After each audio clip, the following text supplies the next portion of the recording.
বন্ধু মানে কি জানেন? হাজারো হতাশার মাঝখানে একটা মানুষের সাথে যখন আপনি দেখা করবেন, তার সাথে কথা বলবেন, তখন আপনার মনটা আপনা আপনিই যেন ভালো হয়ে যাবে। আপনার ফেসে আপনা আপনি হাসি চলে আসবে। এটাই হচ্ছে বন্ধু। বন্ধু মানে আপনাদের একেকজনের কাছে একেক রকম সংজ্ঞা হতে পারে। তবে আমার কাছে রিফ্রেশমেন্টের আরেক নাম হচ্ছে আমার বেস্ট ফ্রেন্ড। একটা মজার ব্যাপার হলো, আমরা যখন স্কুলে পড়ি তখন অনেকেই আমাদেরকে যমজ বোন ভেবে ভুল করতো।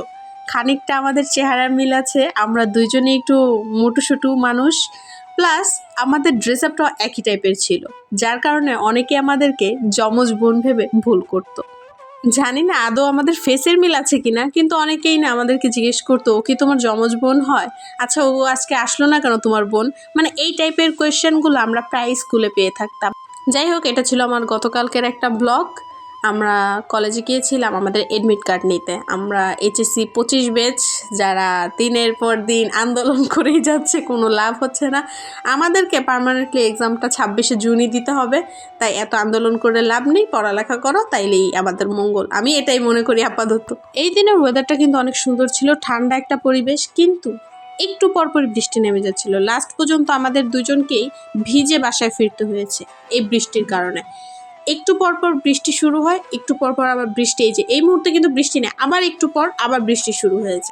যাই হোক, বৃষ্টি হোক আর যাই হোক, যেহেতু বেস্ট ফ্রেন্ডের সাথে আছি তাই এনজয় তো একটু করতে হবে। আর এখানে আমাদের কলেজের কিছু মেয়েরা ছাদে উঠে টিকটক করছিল, ছবি তুলছিল।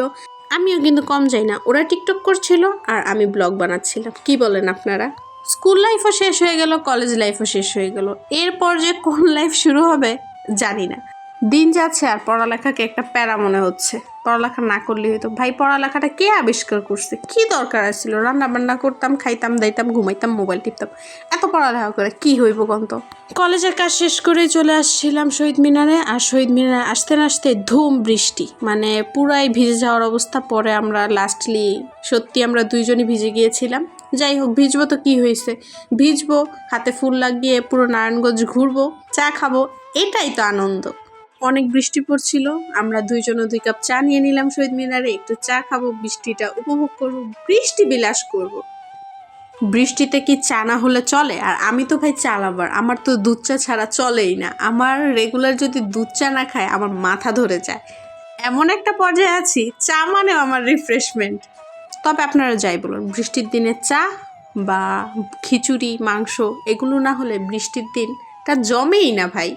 2 বান্ধবী চা খেয়ে ভিজতে ভিজতে চলে গেলাম একটু এশিয়ানে। আমার বান্ধবীর চশমা আনতে, ও চশমা বানাতে দিয়ে আসছিল, এটা আমরা নিয়ে আসলাম। ইদানিং কিন্তু আমার চোখেও সমস্যা হচ্ছে, আমারও মনে হচ্ছে চশমা নিতে হবে, যার কারণে আমিও ডক্টর দেখিয়েছি। মনে হয় ডক্টর শীঘ্রই আমাকে একটা চশমা ধরিয়ে দিবে। চশমা নিয়ে দোকান থেকে বের হব, এর মধ্যে দেখি আবার বৃষ্টি শুরু।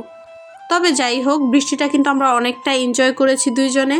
এবার এক্সামের আগে জ্বরটা না আসলে এলো। আর এই ব্লগ যদি আমার জামাই দেখে, আমার মায়ের একটা মাটিতে পড়বো না। আমার আজকের এই ব্লগটা আপনাদের কাছে কেমন লেগেছে অবশ্যই কমেন্ট বক্সে জানাবেন, আর ভালো লাগলে অবশ্যই ভিডিওটা আপনাদের প্রোফাইলে শেয়ার করে রাখবেন।